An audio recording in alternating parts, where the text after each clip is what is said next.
ñun de dañoo jàpp ne daal ki nga xam ne moom mooy Hassan Nasrallah faatuwul mu ngi des ci ñun ba léegi kàddu yooyu de la ki nga xam ne mooy Cheikh Naim Kassem mi nga xam ne mooy njiitub Hezbollah la yëkkati ginnaaw mu doon amal discours am ñu doon ko nag fësal ca écran géant ya ak ca télévision ba ginnaaw bu ñu doon defal nag ay funérailles ki nga xam ne moo nekkoon njiitub Hezbollah ba woon di Hassan Nasrallah te Israël faatoon ko ginnaaw bu ñu amaloon bombardement ca bërëb ba nga xam ne moom la nekk moom de waat na ne daal lépp la nga xam ne nag moo jëm ci wàllu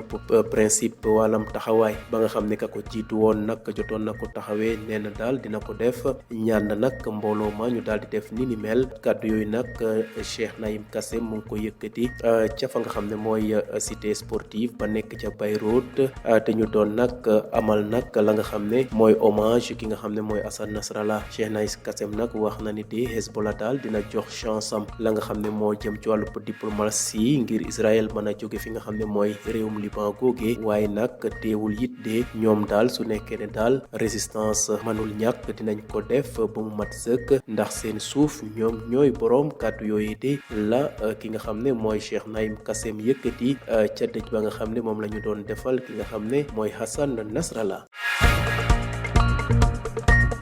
des ba léegi ca fa nga xam ne mooy Moyen-Orient ginnaaw bu ñu amalee nag semaine gii ñu génn ci li nga xam ne moo jëm ci wàllu trêve bi nga xam ne moo doxoon ci diggante Hamas ak Israël ca guerre ba nga xam ne mu nga amee woon ca bande de Gaza Israël de ci baatub seen premier ministre di Benjamin Netanyahu xamle na démb ci bésub dimanche gi ñaar fukki fan ak ñett ci weeru février wax nañ ne daal su mooy tuulee daal xeex ya daal dina ko jëlaat tàmbaliwaat ko ca fa nga xam ne mooy bande de Gaza ndax wax nañ ne daal waa Hamas ñooy samp ay pexe ngir gàllankoor li nga xam ne nag moom mooy libérer prisonniers yi nga xam ne ñoom la ñu téye woon mu nekk nag loo xam ne it de waa Hamas daal dinañ ko accuser waa Israël ci li nga xam ne ñoom dañuy bloqué li nga xam ne nag mooy delloo it prisonniers palestiniens yi nga xam ne dañ leen a téye ñu gis ne nag cessez-le-feu boobee sax ci ñaar fi fan ak juróom ñeent ci janvier ca bande de Gaza jotoon nañ ko tàmbali ginnaaw bu ñu amalee fukki weer ak juróom ci ay xeex daal dinañ nag taxaw wax nañ ne la nga xam ne moo jëm ci trêve boobee dina jeex ci benn fan ci weeru mars waaye jamono yi daal la nga xam ne tay ay processus la jëm wàllu waxtaan ngir ñu mën koo yokk wala ñu dàkkal xeex ba léegi daal kenn àdduwu ci jeexale xibaaru bitim réew yi ca fa nga xam ne nag mooy Europe de l'Est réewum Russie daal dina nag song Ukraine jël ay drone nag jëmale ko ci réew moomee loolu de la président bu réewum Ukraine di Volodymyr Zelensky daal di xamle ñu gis ne nag xeex bi nga xam ne moo dox seen diggante ak Russie boobu ak léegi mu ngi toll ci ñetti at ki nga xam ne nag mooy commandement bu armée de l'air bu Ukraine wax na ne daal lu tolloo ñaari téeméer ak juróom benn fukk ak juróom ñaar ay drone la waaris nag daal di sànni ca fa nga xam ne moo jëm ca réewum Ukraine wax nañ ne nag lu tolloog téeméer ak fanweer ak juróom-ñett jot nañ leen intercepté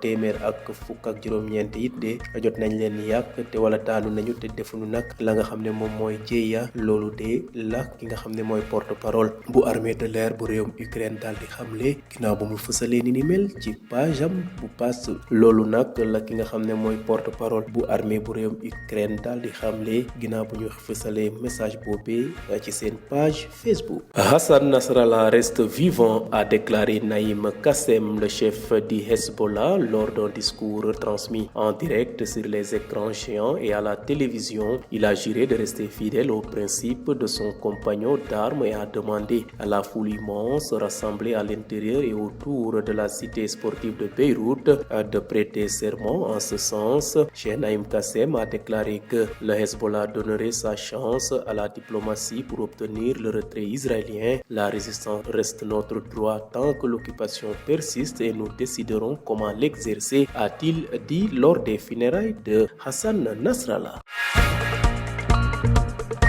Restons toujours au Moyen-Orient. Au sortir du week-end, la trêve à Gaza est fragilisée. Israël s'est dit prêt dimanche 23 février à reprendre les combats à tout moment dans la bande de Gaza où le Hamas l'accuse de mettre en péril la trêve en bloquant la libération convenue de prisonniers palestiniens. La première phase du fragile cessez-le-feu entrée en vigueur le 19 janvier à Gaza après 15 mois de guerre est censée prendre fin le 1er mars prochain, mais les négociations prévues sur la suite du processus n'ont toujours pas démarré. Bouclons ce rapide survol de l'actualité internationale en Europe de l'Est où la Russie a attaqué l'Ukraine avec un barrage de drones qui, selon le président Volodymyr Zelensky, est la plus grande attaque de drones depuis le début de la guerre menée par Moscou il y a 3 ans. Selon le commandement de l'armée de l'air ukrainienne, un nombre record de 267 drones russes ont été lancés en une seule fois. Environ 138 ont été interceptés tandis que 119 ont été détruits après avoir été bloqués sans causer de dommages, a déclaré le porte-parole de l'armée de l'air dans un message sur Facebook.